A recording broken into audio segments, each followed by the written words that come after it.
We've got 5 to 6 times background uranium values. So we know there's uranium in these systems. We've hit these graphitic shear zones that look just like the shear zones that host mineralization next door at the Patterson Lake corridor.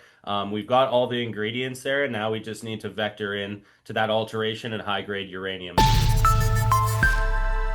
All right, welcome back inside our proactive newsroom. And joining me now is Sean Hilliker. He is the Vice President of Exploration for Standard Uranium. And Sean, welcome back. It's great to see you again. Likewise, Steve, excited to be here. Yeah, a couple of weeks ago, you sort of hinted the fact that you were going to have some results from these surveys that you had provided. I mean, really modern edge technology is what we're talking about in the world of mining. So why don't you sort of remind everyone a little bit about some of these things that you were doing in these surveys and why they're so key? Yeah, that's right, Steve. It's a pretty big deal to be the first ones to put this technology to work in the southwestern Athabasca Basin. So we're talking today about our flagship Davidson River project. So that's down in the southwest, just outside the modern edge of the Athabasca Basin. We're looking for high-grade uranium down there, and we've been working this project and since 2020 when I joined the team coming from NextGen. So in my stomping grounds there, right next door to the world-class Arrow deposit and the Triple R deposit, as well as a number of other recent discoveries. So that's what we're looking for here.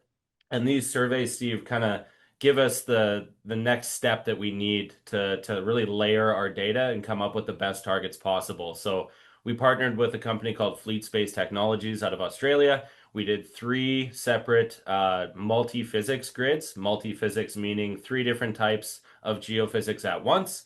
Those are ANT, HVSR, which are both passive seismic techniques, and then gravity. So gravity is the big kicker here, Steve, because that helps us identify potential alteration halos around uranium deposits, similar to what we did at Arrow when we discovered that one.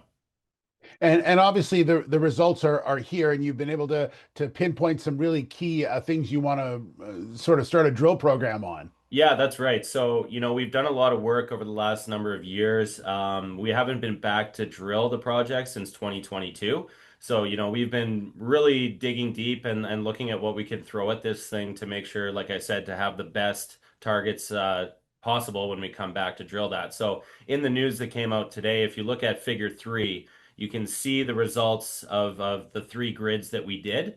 And importantly, looking at those inset maps on that figure, you can see those blue areas in the geophysical colors. That represents those gravity lows, and then that's overlapped and integrated with our existing EM conductors, which are the plumbing system for the uranium, cross-cutting faults that open these things up, and then the ANT seismic lows as well, which represents structure. So we've got a really layered approach with all these critical vectors we're looking for that makes a really good arrow style target, right? So that's kind of the key piece we haven't had yet before, and that's what these surveys unlock for us to go drill this year.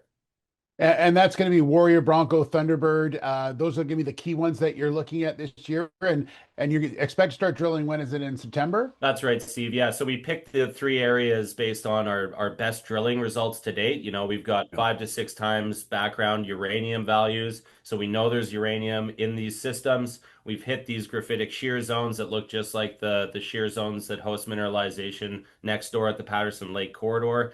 We've got all the ingredients there, and now we just need to vector in to that alteration and high-grade uranium. So we picked those three areas based on our best drilling results, and having the drill holes in the surveys really allows us to correlate with what we do know about the geology in the area to these geophysical signatures. So really helpful to have those areas there. And we're planning probably 8 to 10 drill holes, at least across two of the three grids, if not all three. So we're doing a capital raise right now to fund that drilling, like you said, starting in September through September and then into early October.